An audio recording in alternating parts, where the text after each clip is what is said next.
যেই জাহাঙ্গীরনগর বিশ্ববিদ্যালয়ে আমাদের প্রিয় ভাইরা পরিচয় দিতে পারেনি, ইসলামী ছাত্র শিবির পরিচয় জানলে তাকে পিটিয়ে হত্যা করা হতো।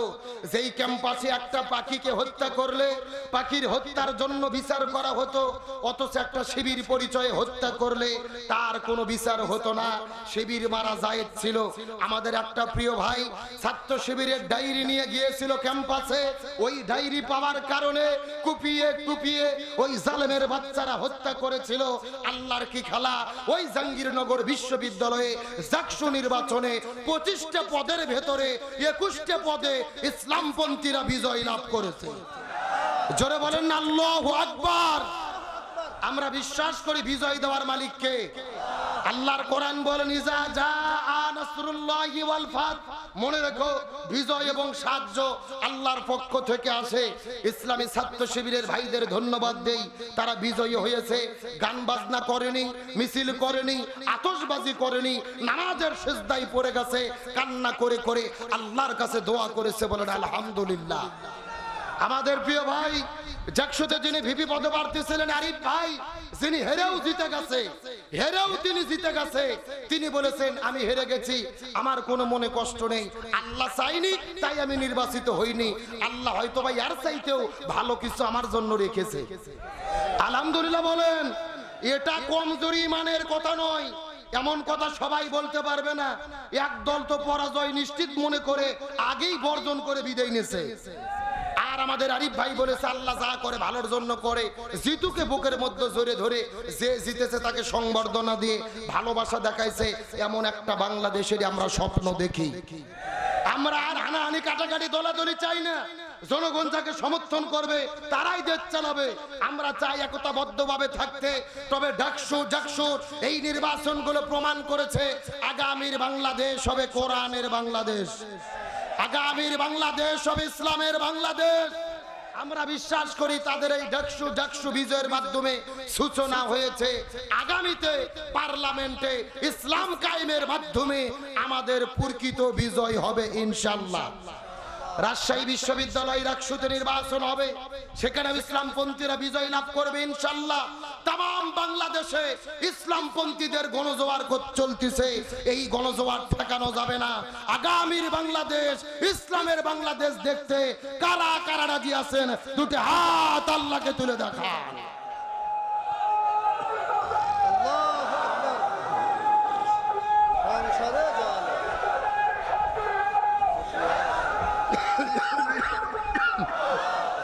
আপনাদের কি কষ্ট হচ্ছে? আলোচনা কি চলবে? মিনিট 30-এর টাইম কি দেওয়া যাবে? শেষ পর্যন্ত থাকবেন তো ইনশাআল্লাহ? দেখি থাকবেন না কারা কারা একটু হাত তোলেন। আলহামদুলিল্লাহ আলহামদুলিল্লাহ।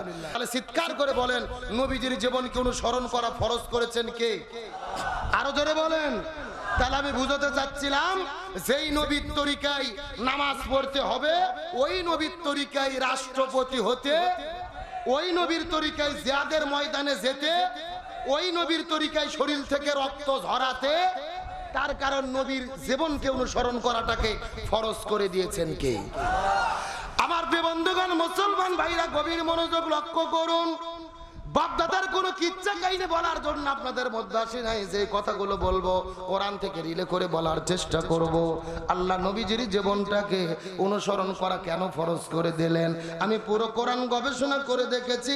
আল্লাহ তাআলা নবীজির জীবনকে অনুসরণ করাটাকে ফরজ করে দিয়েছেন। এর পেছনে প্রধানত কারণ হলো 3টা। চিৎকার করে বলেন তো দেখি কয়টা? এই 3টা কারণের মধ্যে প্রথম নাম্বার কারণটা কি? আল্লাহ তাআলা বলেন লাকাদ কানা লাকুম ফি রাসূলিল্লাহি উসওয়াতুন হাসানাহ। আরো জোরে বলেন দেখি আল্লাহু আকবার। সূরা আযাব 21 নম্বর পারা 19 নম্বর পৃষ্ঠা 2 নম্বর লাইন 21 নম্বর আয়াতে কারিমা তাফসীর ইবনে কাসিরের মধ্য থেকে বলতেছি, আল্লাহ তাআলা ডাকতে বলে এ পৃথিবীর মানুষেরা ভালো করে বোঝার চেষ্টা করো। ব্যক্তি, পরিবার, সমাজ, রাষ্ট্র, রান্নাঘর থেকে শুরু করে সংসদ ভবন পর্যন্ত যদি তোমরা সফল হতে চাও, পুরো জীবনের ভেতরে আমি নবীর জীবনের মধ্যে রেখে দিয়েছি শ্রেষ্ঠ আদর্শ। নবীর জীবনের আদর্শটা মানতে হবে। নবী ব্যতীত অন্য কারো আদর্শ মানা যাবে। কিন্তু আমি আপনাদেরকে জিজ্ঞাসা করি, এ সাতক্ষীরার মুসলমান, এই বাংলাদেশের ভেতরে নবীকে বাদ দিয়ে অন্য কারো আদর্শ গ্রহণ করেছে, এই রকম লোক আমাদের দেশের মধ্যে আছে না নাই? কেউ বা বাবার আদর্শ গ্রহণ করেছে, কেউ বা স্বামীর আদর্শ গ্রহণ করেছে, কেউ বা চাচার আদর্শ গ্রহণ করেছে, কেউ বা কার্ল মার্ক্সের আদর্শ গ্রহণ করেছে, কেউ বা লেনিনের আদর্শ গ্রহণ করেছে, কেউ বা সক্রেটিসের আদর্শ গ্রহণ করেছে, কেউ বা প্লেটোর আদর্শ গ্রহণ করেছে।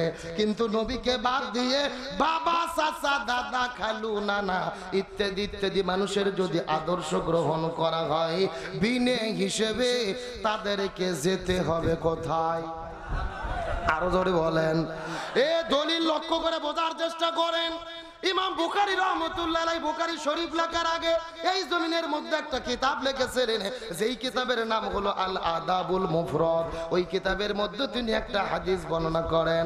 আমার নবী বর্ণনা করে বলেন, হাসরের ময়দানে আল্লাহ তাআলা 6 প্রকার মানুষদেরকে বিনে হিসেবে, বিনে বিচারে জাহান্নামের মধ্যে দিবে।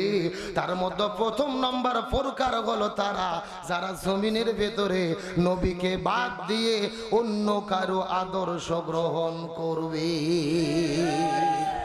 তাহলে নবীকে বাদ দিয়ে অন্য কারো আদর্শ গ্রহণ করলে যাওয়া লাগবে কোথায়? কিন্তু আমাদের মনের মধ্যে বড় কষ্ট।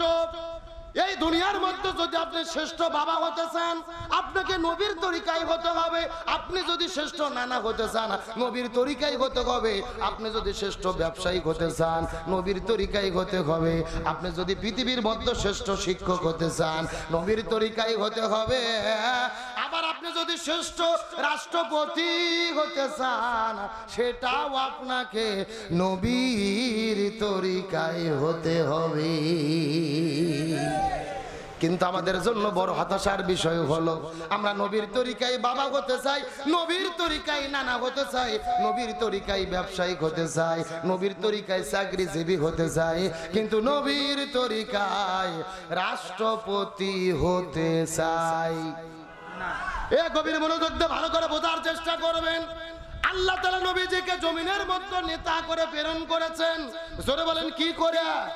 আল্লাহ যেই কথাটি কোরআনের মধ্যে বলেছেন, ইয়াসিন ওয়াল কোরআনিল হাকীম, এই জায়গার মধ্যে ইয়া শব্দটি হলেন হরফে নেদা, আর সিন মানে হলো সাইয়্যিদ। রাইসুল মুফাসসিরিন হযরত আব্দুল্লাহ ইবনে আব্বাস, হযরত আব্দুল্লাহ ইবনে মাসউদ রাদিয়াল্লাহু তাআলা আনহুমা বর্ণনা করে বলেন, আল্লাহ তাআলা নবীকে সাইয়্যিদ বলে ডাক দিয়েছেন। সাইয়্যিদ শব্দের অর্থ হলো নেতা। এই জায়গার মধ্যে সাইয়্যিদ অর্থ হলো 5টি। 1 নম্বর সাইয়্যিদুল বাশার, এই দুনিয়ায় আল্লাহ যত মানুষ সৃষ্টি করেছে সবগুলো মানুষের নেতা হলো আমাদের নবী।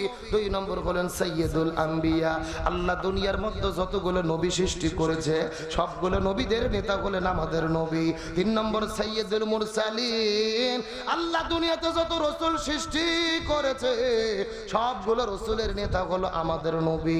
4 নম্বর হলো সাইয়্যিদুল কাউনাইন, আল্লাহ তাআলা দোজান সৃষ্টি করেছে, দোজানের নেতা হলো আমাদের নবী। আর 5 নম্বর হলো সাইয়্যিদুল আলামিন, আল্লাহ যতগুলো জগৎ সৃষ্টি করেছে প্রত্যেকটা জগতের নেতা হলো আমাদের নবী। লিল্লাহ